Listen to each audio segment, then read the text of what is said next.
Pessoal, esse ano de 2022 completa 10 anos que eu saí do sistema prisional. Muitos sabem, minha vida é pública, que eu vivi quase 5 anos dentro de uma unidade prisional. E uma das perguntas que muitas pessoas me fazem é como que foi ter vivido dentro de uma unidade prisional? E ter vivido dentro de uma unidade prisional foi realmente uma fase da minha vida, foi realmente uma experiência, posso assim dizer, foi uma experiência que marcou de uma forma muito impactante a minha vida, sabe? Eu, como já mencionei em várias palestras, em vários lugares, vários momentos, eu comecei a minha vida trabalhando, fui sempre instruído ao trabalho. Meus pais sempre trabalharam, minha mãe, saudosa minha mãe, sempre trabalhou, sempre me ensinou ao trabalho. Com 8 anos de idade eu vendia alface e couve nas ruas do bairro aqui no Jardim Santa Luzia, onde eu moro ainda até hoje. Com 11 anos de idade eu soldava 100 bijuterias no Magali, que é um outro bairro aqui de Embu das Artes. Eu soldava 100 bijuterias para ganhar R$ 2. E eu ia de bicicleta, passava lá o dia inteiro e ganhava ali nem R$ 10 praticamente para soldar bijuterias, isso com 11 anos. Lembro como hoje também, na hora de fazer a formatura de oitava série, nossa família era pobre, a gente nasceu na comunidade, meus pais trabalharam na enxada lá em Minas e muito trabalharam. E com 13 anos de idade, na época da formatura de oitava série, eu tinha que ter uma calça social preta e uma camisa social branca para fazer aquela formatura ali da oitava série, né? E na hora de comprar essa roupa, fui questionado, mas vai comprar essa roupa aí, vai usar uma vez só, e aí? Para não ser usado uma vez só essa roupa, meu pai, que ele era cozinheiro num restaurante aqui no centro de Embu, no município, do bairro, no município onde moro, ele conseguiu me levar para entregar os panfletos, né? Panfletar ali em prol do restaurante no final de semana, porque Embu das Artes é um lugar muito visitado. E aí com 13 anos eu comecei a entregar panfleto para esse restaurante e 14, né, 13 anos eu fazia isso, entregava os panfletos, depois no meio da tarde eu voltava no interior do restaurante, levava um refrigerante, levava um suco, levava uma porção, tirava um prato sujo e tal. Rapidinho eu comecei a aprender a trabalhar de garçom. Tanto que com 14 anos de idade eu já tinha meu primeiro registro em carteira. 14 anos de idade foi quando eu tive meu primeiro registro em carteira e trabalhei, segui trabalhando, trabalhei bastante mesmo. Cheguei a trabalhar dos 14, 15, 16, cheguei a trabalhar 10 horas por dia para ganhar R$ 550. Na época era em torno disso daí, girava o salário na época, né? Eu tinha 14, 15, 16 anos, isso foi 2000 e pouquinho, entre 2000 e 2010, entre 2000 e 2010, entre 2000 e 2005, mais ou menos, por aí, 2000, 2007 teve o acaso, então foi basicamente aí.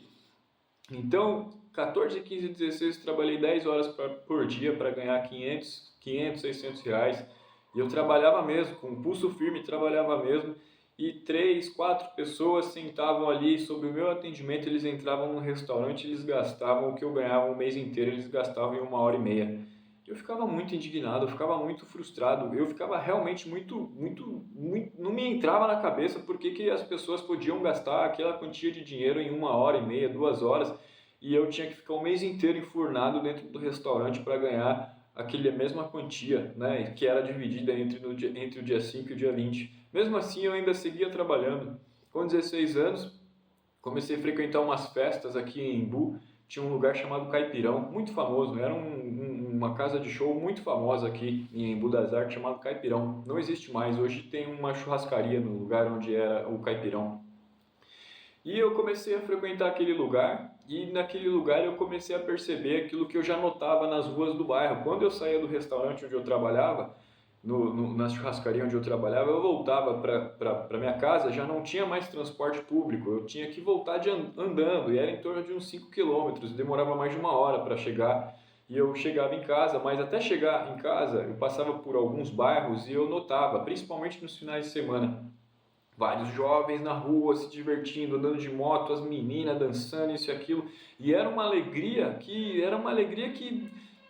despertava o desejo de estar junto com aqueles jovens, de estar fazendo o que eles faziam, de estar envolvido com eles, né? E nas festas E eu percebia, eu sabia, eu identificava que esses jovens também, não generalizando, mas a grande maioria tinha algum tipo de envolvimento com a criminalidade que era muito presente e atuante no bairro, no município, né? E assim como é em muitos lugares. E essas pessoas, elas tinham os tênis, elas tinham as motos, elas tinham as roupas, elas tinham os carros com som, e aquilo era um objeto de desejo, era pertencer a um espaço que era um espaço alegre, um espaço que literalmente era um espaço de desejo, sabe? E eu com 16 anos, com a mochila nas costas, voltando cheio de frieira no pé, porque era o dia inteiro de sapato social e às vezes molhava isso, aquilo, era terrível mesmo. E aí nas festas eu enxergava aqueles jovens com as mesas mais cheias, com as mulheres mais bonitas, com os carros legais, com as motos legais, e eu começava a observar, e fui me aproximando, e o tempo foi passando, eu fui me aproximando, e eu consegui ter mais contato com essas pessoas, e eu percebia o que elas faziam. Elas vendiam droga dentro da festa, né? Elas não gastavam o dinheiro do trabalho, como por exemplo eu, para estar na festa, era no mínimo uns R$ 100 que eu gastava ali num dia, né? Porque aí a entrada, uma, duas cervejas, tá, uma batida, alguma coisinha, você vai ver R$ 100. R$ 100, eu não ganhava R$ 100 no dia, né? Então, nos ambientes de festa, eu comecei a ter a ideia do que eu quero ficar nesse lugar, é legal, né? Se aproximar das mulheres, tal, 16 anos, né? Aquela disposição, né? Que a gente carrega na vida. Então eu não queria gastar o dinheiro do trabalho esforçado, eu não queria gastar assim fácil na festa. Então eu comecei a enxergar alternativas, como vendendo droga. E eu lembro como hoje, que numa fase da minha vida com 16, 17, de 16 para 17 anos, eu peguei R$ 300 no meu pagamento, conversei com umas pessoas, eu consegui comprar 50 gramas de cocaína em pó, e essas 50 gramas eu fui vender na festa. E num sábado e num domingo eu ganhei mais dinheiro do que o mês inteiro trabalhando. Para mim, que era um jovem que sempre desejei ser alguém melhor, mas entendia que ser alguém melhor era ter mais dinheiro, para mim, ter aquele dinheiro estava me tornando alguém melhor, sabe? Ter aquele dinheiro, ter acesso àquelas notas de 10 que vinha que nem água, assim, enchia o bolso. Eu não gastava o dinheiro do trabalho suado e saía com dinheiro, então para mim aquilo era o certo. Aquele atalho para mim estava funcionando.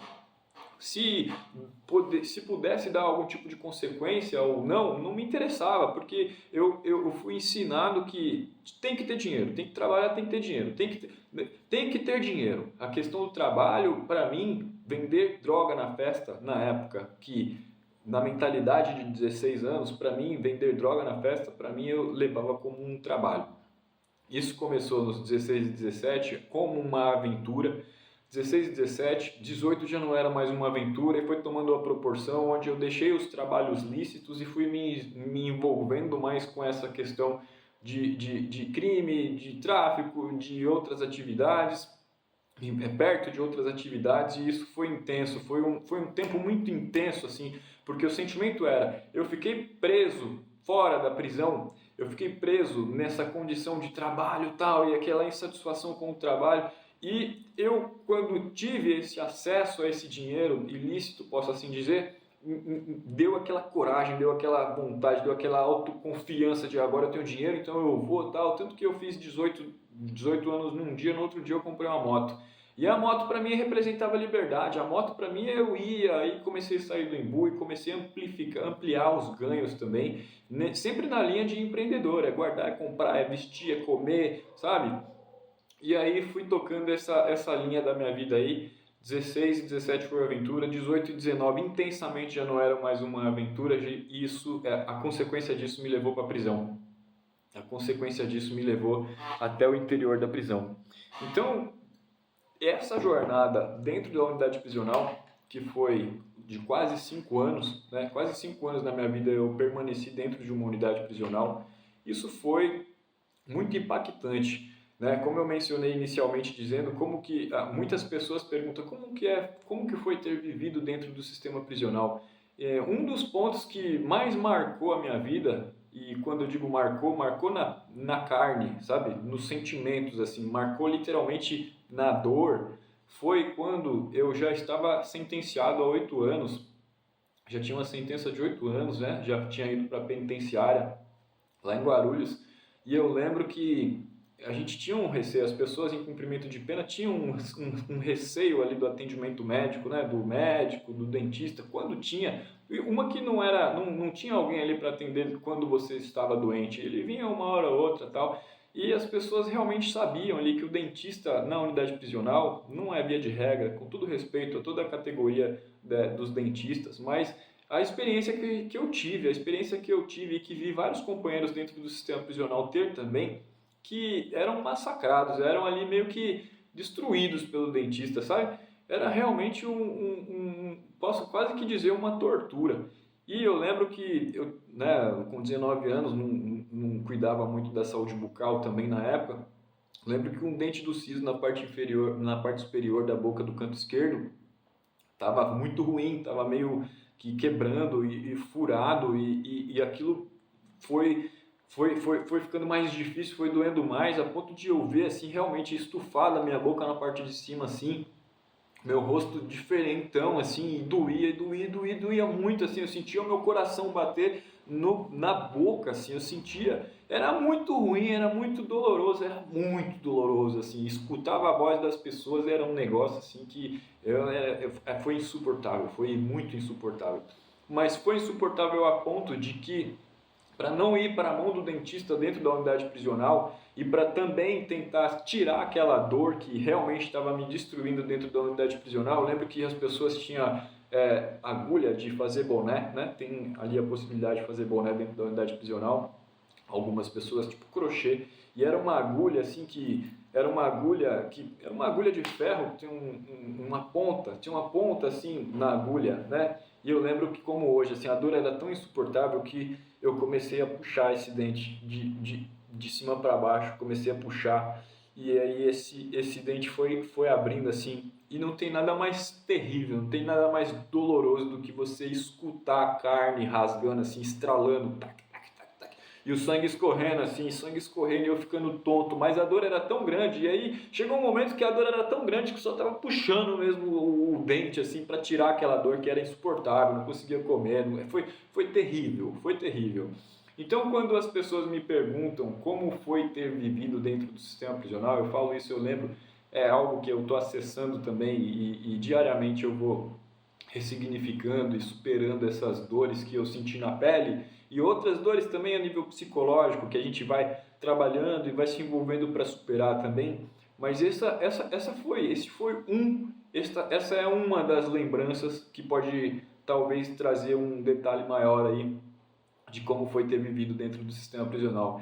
Eu vou abrir como se diz, tipo uma playlist, né? Tipo uma categoria para responder e relembrar junto com vocês, porque para mim agora aqui, eu busquei vários formatos, coloca a câmera ali, coloca uma luz, isso, aquilo, tal, para falar, mas eu vou buscar ser simples e direto, colocar a câmera na frente aqui, vou falar olhando no teu olho para você realmente ver a verdade da vivência que eu passei dentro do sistema prisional, sabe? Essa é uma lembrança que eu compartilho e divido com vocês. Vocês entrem aí, né, clica no sininho, acompanhe o canal, né, se inscreve e tal, e esses negócios tudo aí, para sempre que nós, semanalmente, diariamente, postar sobre como foi ter vivido no sistema prisional, e eu vou explorar isso de uma maneira muito verdadeira, sobre a minha experiência, e daqui a algum tempinho a gente vai trazer outras pessoas para falar sobre as experiências dela também, mas é isso. Muito obrigado pela atenção. Eu falo e eu compartilho isso com você neste vídeo, reconhecendo que eu errei na minha vida, eu deixei me levar pela vontade única e exclusiva de ter dinheiro para atender as minhas necessidades que não eram atendidas pelo meu trabalho, sabe? Eu fui para o sistema prisional, eu saí do sistema prisional, consegui restaurar a minha vida, não porque o sistema prisional possibilita isso, mas porque eu tive algumas oportunidades, principalmente o apoio da família. Então a família é algo muito importante. Eu vou criar também uma categoria aí da questão do apoio da família, para que hoje você, mãe, pai, tio, irmão, prima, mulher, filha, você que tem um familiar preso, realmente escolha dar uma atenção, escolha você dar a oportunidade para essa pessoa, porque não tem nada mais gratificante do que ser acolhido, do que ser amparado por alguém, por algum familiar neste momento aí de prisão, sabe? Às vezes a gente vai parar dentro de uma unidade prisional por ser egoísta, por pensar somente em si, por querer ter dinheiro, por querer acessar algumas vivências que às vezes a gente não tem estrutura psicológica para acessar, não tem capacidade para suportar isso. E aí a gente acaba escolhendo atalhos e caminhos aí, mas a vida ela acaba criando esses loops aí, né? E eu nessa vivência eu acabei tendo uma percepção de que ou a gente ganha ou a gente aprende. Então essa vivência dentro do sistema prisional, por mais que foi dolorosamente vivida, até mesmo na carne, me trouxe alguns aprendizados, não por conta do lugar especificamente. Quando eu digo isso, não que aprender pessoas melhora a insegurança social, não. Isso é uma outra questão que a gente vai buscar sempre, junto com vocês aqui, pensar que prender não resolve o problema da insegurança pública, sabe? O que resolve o problema da segurança pública, assim, de forma bem superficial dizendo, é a vivência daquilo que está escrito na Constituição. E para você viver aquilo que está escrito na Constituição, na lei de execução penal, se é uma pessoa que cumpriu pena, você precisa, nós precisamos saber aquilo que está escrito nas cartas que são direito, que é direito nosso, que é o seu direito, que é meu direito. Porque aí nós vamos romper com o círculo vicioso da criminalidade. Porque ninguém acorda no dia e fala, hoje eu vou roubar, hoje eu vou assaltar, hoje eu vou vender 1 quilo de maconha, 1 quilo de cocaína. Ninguém acorda nessa ideia, sabe? As pessoas, elas estão num contexto exposta a uma realidade, e essa realidade ela muda a cada quilômetro de São Paulo. São Paulo, quarta maior cidade do mundo, com todo o seu potencial econômico e tecnológico, mas que dentro do próprio município de São Paulo tem lugares que não tem água encanada e tem lugares que não tem luz elétrica pela concessionária.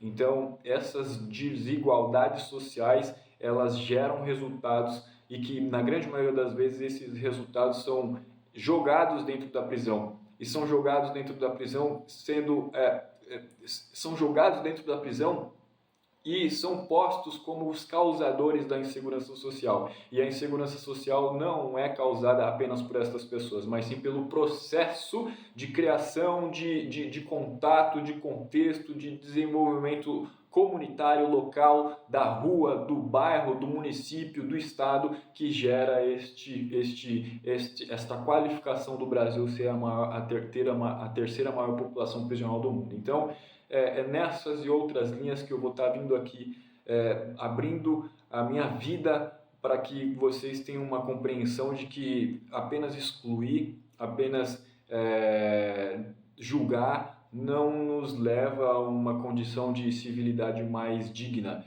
Apenas julgar e repetir esses clichês safados de que bandido bom é bandido morto, essas construções pífias, sabe? Isso não resolve o problema. A gente tem que olhar com maturidade para estes problemas, seja o problema da segurança pública, seja o problema da saúde, seja o problema da educação, que é um dos grandes problemas completamente ligado ao sistema prisional. Por quê? Porque se hoje o Brasil tem a terceira maior população prisional do mundo, com quase 700 mil pessoas presas, imagina que essas pessoas passaram por uma escola e não entenderam muito bem a educação, não se apropriaram da educação, né? E se não passaram pela escola, se não tiveram uma educação de qualidade, é um motivador ainda mais de estarem hoje cumprindo pena. Então, a educação está completamente ligada ao número de pessoas que estão dentro do sistema prisional. A temática de educação também a gente vai trabalhar muito aqui neste nosso canal, então eu convido você